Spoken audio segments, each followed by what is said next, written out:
So in this segment, we're going to be talking about, again, kind of more the Labour MPs side of the Brexit story. They have this article by Adam Bienkoff with a super clickbait title.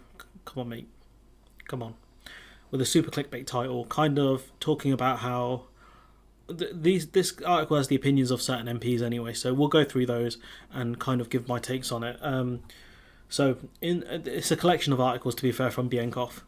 So, in the wake of Britain's vote to leave the European Union in 2016, Labour's then Shadow Chancellor John McDonnell said it was time for the party to embrace the enormous opportunities of Brexit. Now, you could confuse that with the statement Jacob Rees-Mogg or Boris Johnson could make, but the question I would ask McDonnell back then is what opportunities? Where are they at? I need to see them. Send me location, to quote the words of Habib. But yeah, Labour accepts the referendum result as the voice of the majority, and we must embrace the enormous opportunities to reshape our country that Brexit has opened up for us. And I assume they'll be talking about things like state aid and other things, which the EU didn't really stand in the way of. He said before, adding, it is time we all were more positive about Brexit. Okay, I mean, what positivity should we have had in 2016? McDonnell's comments led to a wave of outrage from many in the Labour Party, including its then shadow Brexit secretary, Sir Keir Starmer. At the time, The Guardian reported saying that Starmer was furious about McDonnell's intervention. So Starmer is an ardent Remainer, or maybe not a rejoiner so much, but he very much believed in the EU. In the years that followed, Starmer continued to position himself as the most pro-European member of the shadow cabinet. His decision to defy Corbyn and back a second round referendum was instrumental in pushing the party into changing its policy in the run-up to the 2019 general election. But if I remember correctly, it was also the party's membership who wanted that as part of the manifesto as well. It was also a key factor in the winning over the large pro-European membership of the Labour Party, which was overwhelmingly backed Starmer for leader. However, fast forward to 2022, Starmer can now be heard using very similar terms that he was supposedly furious about with John McDonnell. Sorry, I'm struggling with words again. But point being is that he was angry at John McDonnell for saying make Brexit work and all these opportunities. Now he's echoing it because I think he's figured out that running on a platform of rejoining the EU would simply not work, especially because I don't think people need to see the damage Brexit has done before we can start the process. Speaking to BBC Newcastle on Monday, Starmer ruled out any prospect of ever returning to the EU and echoed McDonnell in insisting the country must embrace the opportunities of Brexit. Again, I'd ask him what opportunities there are, but I've kind of spoken about this in a previous video. I think Starmer has taken this stance because he doesn't want to give Boris Johnson any oxygen to say, oh look, they're the party of rejoining, they're the party of the EU, we're the party of Great Britain. I think that's why he's taken this kind of stance. We've exited the EU, we're not going back, Starmer said. There is no case for rejoining, which we know is simply not the case. If you look at the impact of imports and exports and British businesses, and also British families who are struggling because of the end of freedom of movement, there is absolutely a case for rejoining the EU. In the clearest echo of McDonnell, he went on to say, I want to make sure that we take advantage of the opportunities from Brexit. But again, what are these opportunities? That's the question. Starmer's comments led to pushback on social media from some pro-European supporters of the party, probably people like Femi and that Super Tansky lady, or whatever she's called. The SNP also seized on it, Ian Blackford saying shoddy attempt to wing back voters in England meant he had completely abandoned Scottish voters. Because if you want to vote Remain, your only real option is maybe the Green Party, but also the SNP if you live in Scotland. That's about it. However, while the tone of Starmer's latest comments did upset some in the party, most Labour MPs seem reconciled to the current position. Sorry about that. One leading pro-European MP and supporter of Starmer told the Byline Times that most members are now realistic about the prospect of the UK never returning. Most members are now realistic about the prospect of the UK returning to the EU. I mean, shouldn't that be most members are now realistic about the prospect of not returning to the EU? I don't know.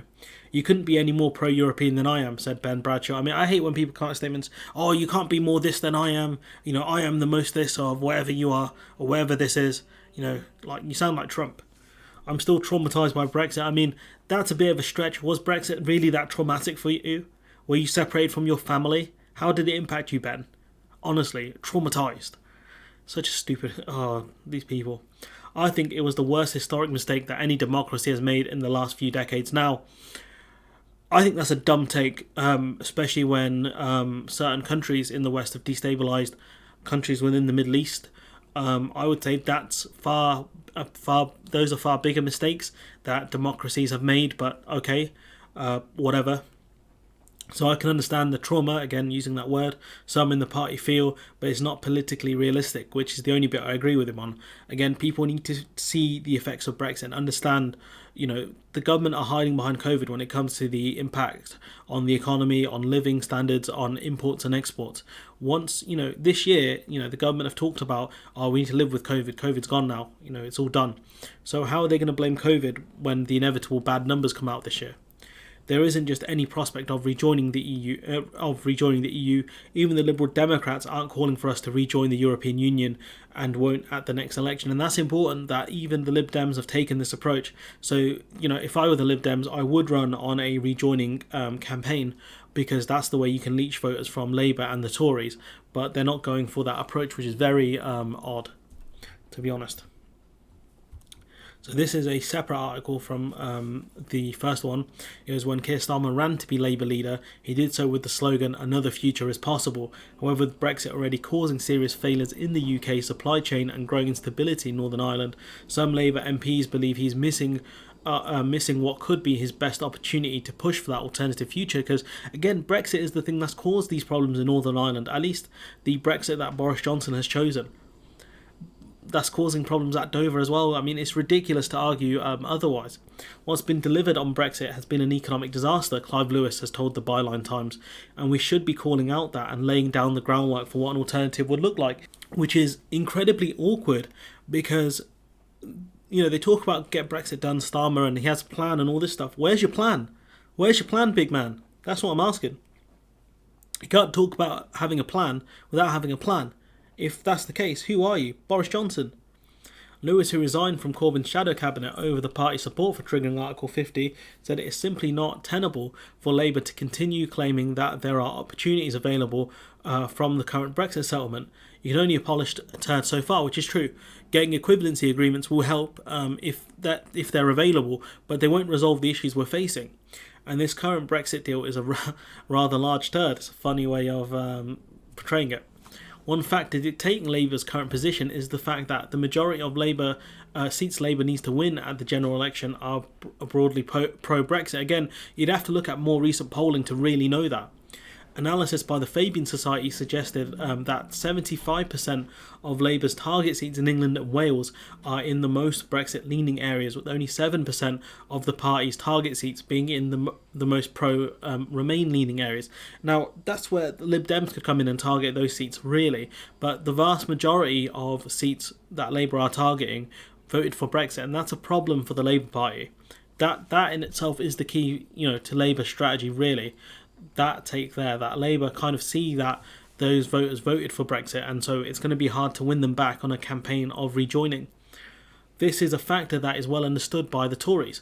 In 2019, Johnson's party successfully used Labour's support for a second referendum in order to paint it as seeking to thwart what the Tories described as the will of the people. And that idea of get Brexit done to people was far easier than running on a campaign of a second referendum, because it will bring back all of those problems from 2016. Johnson continues to exploit this perception, regularly bringing up Starmer's past opposition to Brexit during their weekly clashes. He can't stop talking about it. For this reason, Starmer's supporters believe he's right to set aside his previous pro-European positions, because this is the only thing Johnson can really attack him for. So by taking away this weapon from Boris Johnson, it weakens his attacks quite a lot. There is no point being in politics in a democracy unless you're prepared to do what you need to do to win elections, Bradshaw told the Byline Times, which this again is another dumb quote, because unless you're prepared to do what you need to do to win elections, so should we cheat? Because that's what we need to do to win elections. If cheating's on the table, would you do it? I mean, would you sell out all your morals to win? All of your policies, all your ideas to win? Honestly. Even some of Starmer's biggest critics in the party believe that Labour's current policy on Brexit makes sense. It's politically sensible and correct, Corbyn's former advisor James Schneider told this newspaper. Schneider, who was one of Corbyn's key lieutenants, essentially he said, like, this is the smart idea, if only Starmer saw this before. And this is, again, another article which is kind of linked to this whole thing, which is when Starmer ran for leadership, he promised not to abandon the radicalism of his predecessor. He's saying we won't get rid of the radicalism we've discovered, but he has moved away from his policy positions. He's shown he's not a man of principle, which, he is desperate to win the next election. So that's why he's kind of sold out on some of these things. He talked about supporting freedom of movement in one of his 10 pledges, but he's kind of dropped that. He's dropped his pledges on issues like Brexit. It's also possible that he never particularly had strong views on them in the first place, which I would disagree with, because he was strongly supporting a second referendum back in 2019, or at least to have that in the manifesto. It's funny because at the time, I remember at the time reading the pledges, and everyone's going, "Oh yeah, this is a Corbynite charter," but they were all worded quite carefully. What's important is what's missing. That shows you the direction. For example, they talked about scrapping tuition fees, but it doesn't say free education, common ownership rather than nationalisation. So that's kind of Starmer's kind of ways of weaseling out of the promises he made initially. They talk about that, one of the Labour MPs said he's not a real politician, he's an administrator. He wants to kind of work within the scope that has been set out, essentially, when it comes to Brexit, work within the confines of the TCA, which it feels like an Elizabeth Warren kind of approach, which I'm not a fan of, and Starmer does remind me of Warren to an extent. So therefore, it follows logically that he is going to have the same approach to Brexit, which is basically to say it happened, it's a reality, we now need to make it work, which in this case isn't the worst thing, but it's how are you going to make it work? That's the key problem. I think someone else goes on to say, I think what they're probably wanting to do is push for a closer relationship in an underhanded way, one Labour MP told the Byline Times. The idea is that you push for these things once you get into power. However, the problem is that you only build your own cage by doing it that way. What you need to do is be honest and make the arguments beforehand. But the thing is, Boris Johnson has consistently lied to the electorate about the impacts of Brexit and kind of what he was planning to do with it. So I don't agree with that statement. I think this Labour MP wants to be far more honest with people about Labour's approach, which simply won't happen. I think if Labour were honest about wanting to seek equivalency, they could get away with that. But if Labour said, well, we're going to get alignment with the EU, or we're going to look at rejoining the EU single market and customs union for goods and services, I don't think that's really going to win them a lot of votes, and that's a key problem here. I think until people see the problems with Brexit, rejoining simply won't happen, even if that's just to the single market and customs union, not as a fully fledged EU member. Despite these fears, the majority of Labour's MPs remain convinced that the party's current opposition to reversing Brexit is wise, even if Starmer does change his stance again in the future. What Starmer is kind of waiting for is the public to change their mind, rather than trying to change the public's mind, if that makes sense.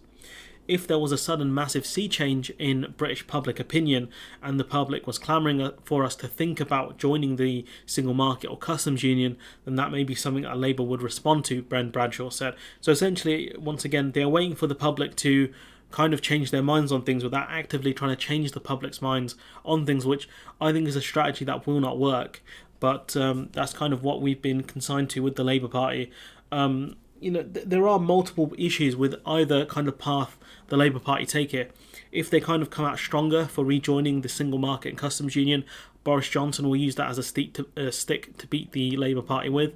And if they go the opposite way of make Brexit work and all this nonsense, it's going to make kind of rejoining the single market and customs union harder within that electoral cycle.